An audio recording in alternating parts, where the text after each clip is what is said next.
हिमाचल आज तक के पेज पर आप सभी का स्वागत है। मैं हूं शहनाज भाटिया और आप देख रहे हैं हिमाचल आज तक का ये खास बुलेटिन। तो चलिए चलते हैं आज की खास खबरें की। और अर्की में बीते माह हुए हृदय विदारक अग्निकांड घटना से प्रभावित परिवारों की सहायता के उद्देश्य से डुमहर के डोलंग खेल मैदान में सद्भावना कप क्रिकेट प्रतियोगिता का आयोजन किया गया। वह निर्णय लिया गया कि इस प्रतियोगिता से संपूर्ण प्राप्त आय अग्नि पीड़ित नेपाली परिवारों को दी जाएगी। इस सामाजिक पहल का आयोजन वीडियो कुनिहार कंवर तन्मय सिंह के मार्गदर्शन में किया गया, जिसमें विभिन्न विभागों की कुल 15 टीमों ने भाग लिया। प्रतियोगिता में फाइनल मुकाबला जल शक्ति विभाग और एचपीयू एकादश शिमला के मध्य खेला गया, जिसमें एचपीयू एकादश ने जीत हासिल की। विजेता और उप विजेता टीमों को मोमेंटो प्रदान कर सम्मानित किया गया। वो एकत्रित संपूर्ण आय को पीड़ित नेपाली परिवार से सुशील को लगभग 50,000 रुपए की राशि भेंट की गई। वीडियो कुनिहार ने बताया कि ऐसे आयोजन यही संदेश देते हैं कि विपत्ति की घड़ी में समाज एकजुट होकर जरूरतमंदों के साथ खड़ा है। हिमाचल पथ परिवहन निगम अपने बेड़े को मजबूत करने और घाटे में चल रहे ग्रामीण रूटों पर परिवहन सेवा को बनाए रखने के लिए जल्दी ही 100 नई सिंगल डोर मिडी बसें खरीदेगा। इन बसों की खास बात होगी कि इसमें परिचालक नहीं होगा, बल्कि चालक ही टिकट जारी करेगा। उपमंडल नालागढ़ की वैरछा पंचायत के गांव खनोवा में नगरखेड़ा के स्थापना दिवस पर आयोजित धार्मिक कार्यक्रम के दौरान बड़ा हादसा हो गया। भंडारे के बीच ग्रामीण पारंपरिक झंडा चढ़ाने की रस्म निभा रहे थे और पुराने झंडे को उतारकर नया झंडा लगाने के लिए लोहे की पाइप निकाल रहे थे। तभी पाइप ऊपर से गुजर रही हाई टेंशन एचटी बिजली लाइन से टकरा गई।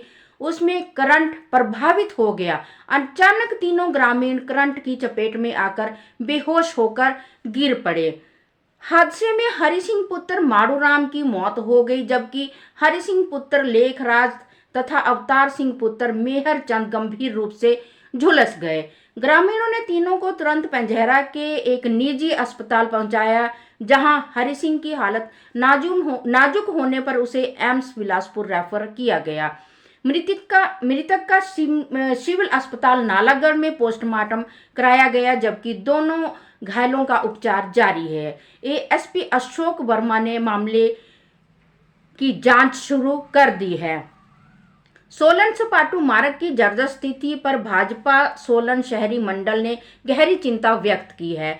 मंडल अध्यक्ष शैलेंद्र गुप्ता की अध्यक्षता में आयोजित बैठक में यह निर्णय लिया गया कि 23 फरवरी को दोहरी दीवार चौक के समीप सांकेतिक धरना आयोजित किया जाएगा। भाजपा ने सरकार की चुप्पी को अस्वीकार्य करार दिया है और मार्ग को शीघ्र मुरम्मत की मांग की है। बैठक में स्थानीय मंत्री धनराम शांडिल के उदासीन रवैये की निंदा की गई और चेतावनी दी गई कि यदि समय रहते सुधार और प्रारंभ नहीं किया तो आंदोलन व्यापक रूप ले लेगा। सौर में स्वर्गीय Raja Virbhadra Singh memorial cricket tournament का समापन हुआ, जिसमें हरिशील फाउंडेशन के निदेशक राजेंद्र ठाकुर बतौर मुख्य अतिथि शरीक हुए। इस प्रतियोगिता में कुल 32 टीमों ने भाग लिया, जिसमें सौर ने शानदार प्रदर्शन करते हुए खिताब अपने नाम किया। उप विजेता टीम जिला बिलासपुर की जामली रही। विजेता टीम को 51,000 रुपए नगद राशि एवं ट्रॉफी प्रदान की गई, जबकि उप विजेता टीम को 31,000 रुपए नगद राशि एवं ट्रॉफी दी गई। मुख्य अतिथि राजेंद्र ठाकुर ने सभी से आग्रह किया है कि युवाओं को हमेशा नशे से दूर रहना चाहिए और खेलों की तरफ ध्यान देना चाहिए। प्रदेश में अब शिक्षा के क्षेत्र में बड़ी क्रांति आने वाली है। राज्य भर में 31 मार्च तक अधिकतर डे बोर्डिंग स्कूलों के कार्य को धरातल पर युद्ध स्तर पर शुरू किया जाने के निर्देश प्रदेश सरकार की ओर से जारी किए गए हैं। बीपीएल परिवारों की पहचान के लिए सर्वेक्षण के चौथा चरण की प्रक्रिया शुरू कर दी गई है। बीपीएल में शामिल होने के लिए पात्र परिवारों को आवेदन करने के लिए मात्र 2 दिन बाकी बचे हैं। बीपीएल परिवारों के चौथे चरण की सूची 25 फरवरी तक प्रकाशित कर दी जाएगी। प्रदेश भर में सुलभ एवं उच्च गुणवत्तापूर्ण वाली स्वास्थ्य सेवाएं उपलब्ध करवाने के उद्देश्य से राज्य सरकार ने 3,000 करोड़ रुपए की व्यापक व्यवस्था आधुनिकीकरण पहल के प्रथम चरण में 1,617 करोड़ रुपए स्वीकृत किए हैं। इस निवेश के तहत सरकारी चिकित्सा महाविद्यालयों, सुपर स्पेशलिटी केंद्रों और आदर्श स्वास्थ्य संस्थानों के बुनियादी ढांचे को उन्नत किया जाएगा। सुबाथू पुलिस ने एक युवक को गिरफ्तार किया है। मिली जानकारी के अनुसार सुबाथू पुलिस टीम रोजाना की तरह गश्त पर थी। गश्त के दौरान टीम जब नया नगर स्थित फॉरेस्ट रेस्ट हाउस के समीप पहुंची तो वहां एक युवक पैदल आता हुआ दिखाई दिया। पुलिस टीम को देखकर युवक थोड़ा घबरा गया। संदेह के आधार पर पुलिस टीम ने उससे पूछताछ की और तलाशी ली। तलाशी के दौरान युवक के कब्जे से 2.22 ग्राम चिट्टा बरामद किया गया है। आरोपी की पहचान वेद प्रकाश गांव गंभलपुर 30 वर्ष के रूप में हुई है। हिमाचल प्रदेश विधानसभा के बजट सत्र का पहला दिन हंगामेदार रहा। राज्यपाल शिव प्रताप शुक्ल ने अपना अभिभाषण मात्र 2 मिनट 1 सेकंड में समाप्त कर दिया, जो संसदीय इतिहास में एक दुर्लभ घटना है। राज्यपाल ने सरकार द्वारा तैयार किए गए अभिभाषण के उन अंशों को पढ़ने से इनकार कर दिया जिनमें केंद्र सरकार और संवैधानिक संस्थानों की कार्यप्रणाली पर सवाल उठाए गए थे। उन्होंने कहा कि संवैधानिक पदों पर रहते हुए वे ऐसी टिप्पणियों को नहीं पढ़ सकते जो संस्थाओं की गरिमा के खिलाफ हों। राज्यपाल ने केवल अभिभाषण को शुरुआत के 2 पैराग्राफ और अंतिम अंश पढ़ा और सदस्यों से शेष दस्तावेज खुद पढ़ने को कहा। इस घटना ने सदन में राजनीतिक गर्माहट को पैदा कर दिया है। स्वच्छता के प्रति जागरूक करने के उद्देश्य से स्वयं सहायता समूह अर्की द्वारा स्वच्छता जागरूकता अभियान चलाया गया। इस अभियान के तहत शहर को साफ सुथरा और सुंदर बनाना है। इस अभियान के दौरान प्लास्टिक के उपयोग को कम करने, सार्वजनिक स्थानों पर गंदगी न फैलाने तथा जल स्रोतों को साफ रखने पर जोर दिया गया। समूह के सदस्यों ने घर घर जाकर लोगों को स्वच्छता का महत्व समझाया। उन्होंने नागरिकों से अपील की कि वे खुले में कूड़ा कचरा ना फेंकें और नगर पंचायत द्वारा निर्धारित स्थानों पर ही कूड़ा डालें। साथ ही उन्होंने लोगों को सूखा और गीला कचरा अलग अलग रखने बारे भी जानकारी दी ताकि कचरे का सही तरीके से निपटान किया जा सके। भारतीय सेना में अग्निवीर भर्ती योजना के तहत वर्ष 2027 में सोलन, शिमला, सिरमौर व किन्नौर के युवाओं के लिए पंजीकरण की प्रक्रिया आरंभ कर दी गई है। यह जानकारी भर्ती कार्यालय शिमला के भर्ती निदेशक कर्नल मनीष सिंह ने दी। सिरमौर जिला में पुलिस ने नशा तस्करों के खिलाफ चलाए जा रहे अभियान में एक बड़ी सफलता हासिल की है।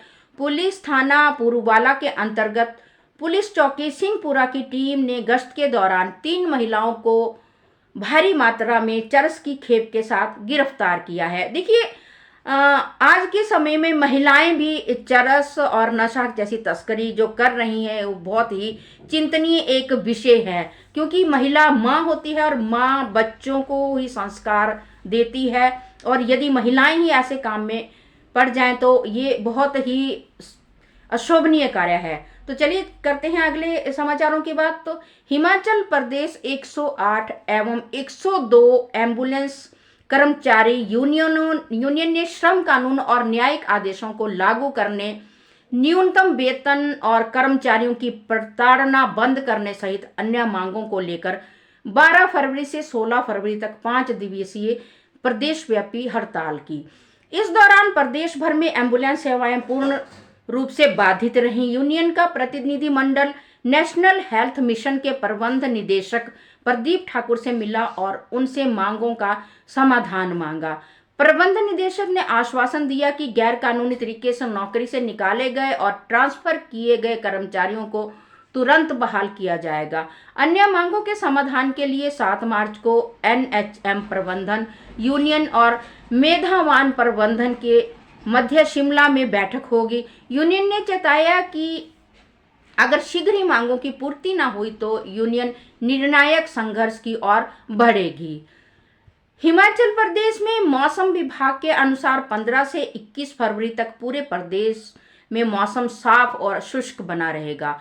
16 फरवरी को एक ताज़ा वेस्टर्न डिस्टरबेंस उत्तर पश्चिम भारत को प्रभावित करेगा, लेकिन इसका असर हिमाचल प्रदेश में नहीं दिखेगा। राज्य में ना तो बारिश होगी और ना ही बर्फबारी की संभावना है। तापमान के लिहाज से देखें तो जनजातीय इलाकों में अभी भी सर्दी का असर बना हुआ है। बद्दी पुलिस ने CEIR पोर्टल की सहायता से एक गुम हुआ मोबाइल फोन बरामद किया है। यह मोबाइल फोन उसके वास्तविक मालिक विमल निवासी धबोटा तहसील नालागढ़ जिला सोलन के सपुर्द कर दिया गया है। मोबाइल प्राप्त कर मालिक ने पुलिस का आभार व्यक्त किया है।